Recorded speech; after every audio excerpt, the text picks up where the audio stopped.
Ele foi considerado um presidente que dividiu opiniões, como poucos da nossa história. Ele é Arthur Bernardes. Para alguns, ele foi um nacionalista que defendeu a soberania do Brasil. Para outros, um ditador que governou à base do medo, da repressão e da censura. Ele governou o Brasil entre os anos de 1922 e 1926, período em que o país viveu em revoltas militares, levantes populares, crises econômicas e um estádio de sítio que parecia não ter fim. Mas quem foi, de fato, esse mineiro de Viçosa que chegou ao poder em meio a tanta contestação? Hoje vamos falar sobre Arthur Bernardes. Olá, tudo bem? Hoje nós vamos falar sobre um presidente polêmico, considerado por muitos um dos piores presidentes da República e muito odiado. Eu vou falar sobre o governo de Arthur Bernardes, o Bernardão, como diz o pessoal. Governou o Brasil de 1922 a 1926 e esse cara aqui, ó, esse cara soube fazer uma coisa muito bem. Ele soube se casar. Foi a partir do casamento dele que ele conseguiu ser herdeiro político de um senador na qual ele conseguiu se crescer e ter uma carreira meteórica. Então, é uma coisa boa que você tem que aprender, viu? Aprenda a escolher bem o seu casamento, dependendo do que você quer, entendeu? Isso eu falo pra época, isso é uma anedota, pessoal, uma brincadeira, tá bom? Mas pra ele, no caso, funcionou, tá bom? O Arthur Bernardes nasceu em 1875 numa cidade chamada Santa Rita do Turvo, hoje Viçosa, interior do estado de São Paulo, Minas Gerais. Ele é muito interessante porque não se sabe ao certo assim, ele não era de origem rica, ele não era rico, ele veio de uma classe média, mas ele, através da advocacia, ele conseguiu ter uma ascensão econômica e política muito grande, principalmente após seu casamento. Ele participou, e depois ele se tornou membro dessa elite cafeira da Zona da Mata, e atendendo ao interesse dessa elite, ele conseguiu galgar cargos e ascensão social.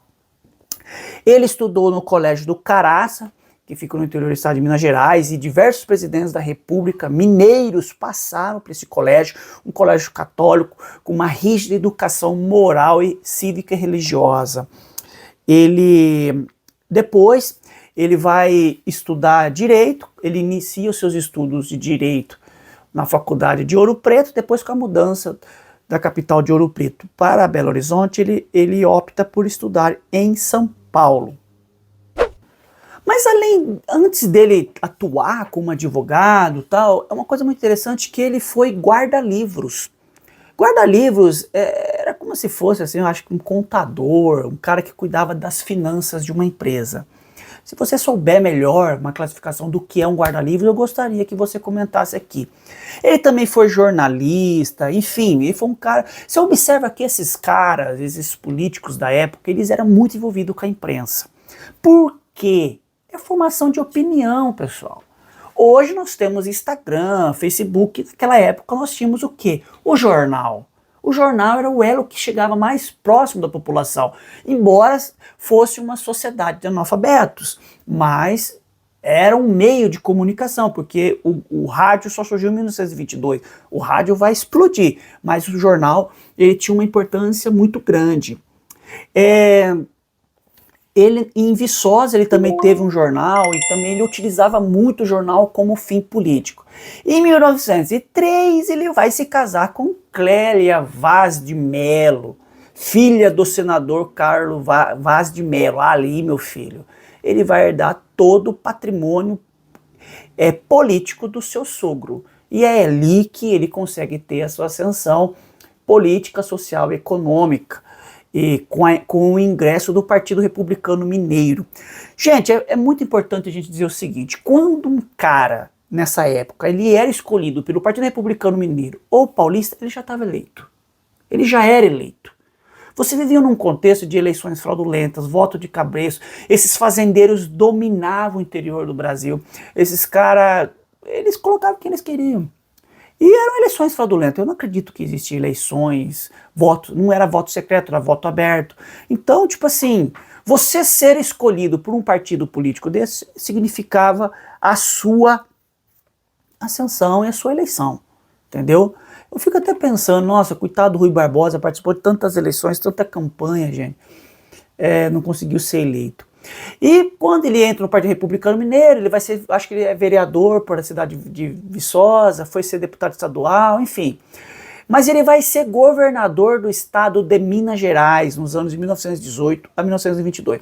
Observe que era o panorama político na época. Quando você chegava a ser governador do estado de Minas ou de São Paulo, você já tinha o plus para ser presidente da República.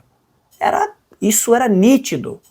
Então, ali já começava a barganha política para quem seria, né, o candidato a presidente da República e a eleição para presidente da República. Então isso é muito importante.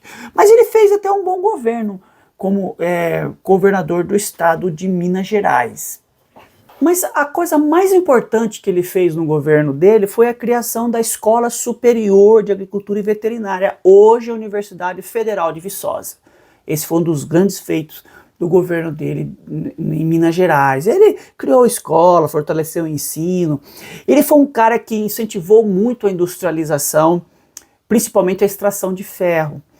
Mas ele também, por ter um caráter nacionalista, ele barrou muito investimentos de capital estrangeiro. E um cara que ele barrou foi o Percival Facquar, que foi o cara que construiu a Madeira Mamoré, né? Naquele contexto do Tratado de Petrópolis, da anexação do Acre para o Brasil.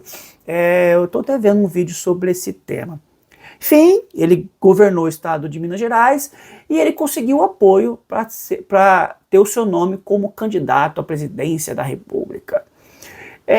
Eu já aqui no canal já falei nos vídeos anteriores, inclusive do governo de Epitácio Pessoa, sobre a campanha eleitoral dele, as cartas falsas, a crise com os militares, a revolta do Forte Copacabana. Inclusive, se você quiser saber sobre a revolta do Forte Copacabana, tem vídeo aqui no canal, um documentário que eu produzi, vale muito a pena, você vai entender. Ele concorreu nesse pleito, nessa campanha eleitoral com Nilo Peçanha, que já havia sido presidente do Brasil. Tem um vídeo aqui no canal sobre o Nilo Peçanha, que foi o primeiro presidente negro do Brasil, e ele ganha por 466 mil votos. Gente, pelo amor de Deus, quem acredita em história da carochinha, né? Mas assim, nesse período de 1922, nessas eleições, o Epitácio Pessoa decreta estado de sítio, e o Arthur Bernardes vai governar todo o seu mandato sob estado de sítio. Eu acho que é o único caso no Brasil que um presidente da República governa sob estado de sítio. Com o fim do habeas corpus, perseguição política aos seus opositores, perseguição aos anarquistas, fechamento de jornal, censura à imprensa. O cara, ó, ele pintou e bordou, meu irmão. Ele foi o cara assim, eu vou perseguir meus opositores. E o ápice disso tudo foi a criação da colônia penal de Clevelândia, no Amapá. E lá ele mandava os seus opositores políticos, até coloquei aqui, ó, eram enviados anarquistas, sindicalistas e opositores. Mais de 1000 presos foram levados para lá e quase metade morreram por maus tratos e pelas doenças tropicais. Eu vou fazer um vídeo aqui no canal sobre essa colônia penal de Clevelândia, para você ver o horror. Segundo muitos pesquisadores, foi considerado um campo de concentração. Eu acredito também que é um campo de concentração. É um governo arbitrário e autoritário, pessoal, vocês me desculpem falar. E é tão interessante porque quando ele morre na década de 50, esses esses sobreviventes da colônia penal de Clevelândia mandam uma faixa para ele. E com um dizer tão assim sarcástico, assim os dizeres: os sobreviventes da Clevelândia pedem perdão por terem se insurgido contra um governo tão honesto. E o cara se dizia defensor da pátria, da nacionalidade, enfim, ai cara, é complicado. E passando isso, ele também encontrou muitas revoltas militares, crises políticas. Em 1923, ele vai tentar combater a revolução, guerra civil que aconteceu no Rio Grande do Sul devido à insatisfação da reeleição de Borges de Medeiros, que era um caudilho que governou o Rio Grande do Sul por mais de 20 anos. E foi uma briga entre chimancos e maragatos. Eu posso fazer um vídeo aqui falando sobre isso, que só isso dá um vídeo. E nessa discussão, nesse final dessa revolução, foi assinado o Tratado de Pedras Altas, que o governo aceitaria que Borges de Medeiros ficasse no poder até 1928 e não tivesse reeleição, e em 28 Vargas assume o poder como governador do estado do Rio Grande do Sul. Em 1924, ele passa pela revolta de São Paulo, que foi liderada por Isidoro Elias Lopes, que tinha como intuito derrubar Arthur Bernardes. E ele manda bombardear São Paulo. Ele bombardeia São Paulo e combate essa revolta. Mas um dos grandes, pode dizer assim, conflitos que ele teve no governo dele foi a Coluna Prestes, que foi liderada por Luiz Carlos Prestes, que percorreu todo o Brasil, mais de 25 mil quilômetros entre os anos 1925 e 1927. Na internet tem um documentário chamado O Velho, vale muito a pena assistir. É a história de Luiz Carlos Prestes. Independente da sua visão política, se você é de esquerda, centro-esquerda, direita, ou do que for que você for, e eu respeito, ele é um cara que ele liderou a Coluna Prestes. Ele tinha um ideal, ele tinha um objetivo: derrubar Arthur Bernardes.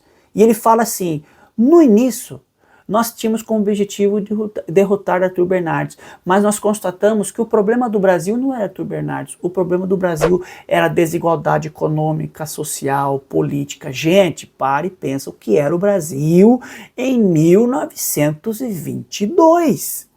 Então, assim, era muita pobreza. Então ele falava que o problema não era Arthur Bernardes, o problema era o Brasil, era a economia, era tudo que estava envolvido ali. Então é muito interessante você assistir esse documentário para você entender um pouquinho sobre a história de Luiz Carlos Prestes. Eu não vou nem comentar qual foi a política econômica de um governo desse, né? Enfim, não tem nem o que comentar, né? O cara que só oposição, perseguição política aos seus opositores, levantes militares, enfim, né? Em 1926 ele passa o poder com a eleição de Washington Luiz. Washington Luiz, ele foi eleito, e o governo dele marca muito o início do fim da República Velha, a crise da República Velha. Principalmente por os estados não estarem mais aceitando essa alternância de poder de São Paulo e Minas, e também os militares com insatisfação dos militares. Eles não aceitavam mais isso. Então, já marca muito isso, que os militares vão, junto com Getúlio Vargas, tomar o poder em 1930. É muito interessante que em 1926 Bernardes sai do poder e ele é eleito senador. Até acredito para ele não ser preso, porque o que ele fez, muitos historiadores falam isso. E depois ele foi deputado. Esse cara passou a vida dele toda sendo senador ou deputado. Em 1930 ele apoia Vargas. E em 1932 ele apoia a Revolução Constitucionalista em 1932, que acabou sendo preso, e ele viveu no exílio até 1937. Ele ficou em Portugal.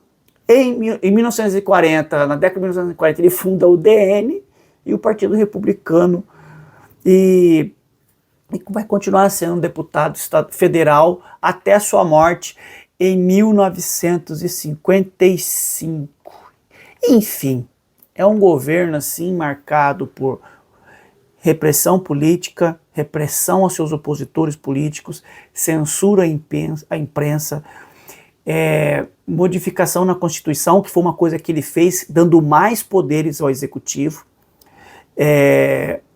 criação da Clevelândia, enfim, fim do habeas corpus. Foi um governo muito complicado e que é considerado por muitos o pior governo da República e o presidente mais odiado da história do Brasil.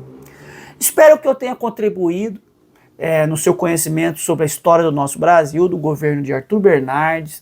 E se inscreve aqui no canal e até o próximo vídeo do canal. Assim eu espero. Continuando a série sobre presidentes da República. Um beijo, foi uma honra ter você aqui comigo.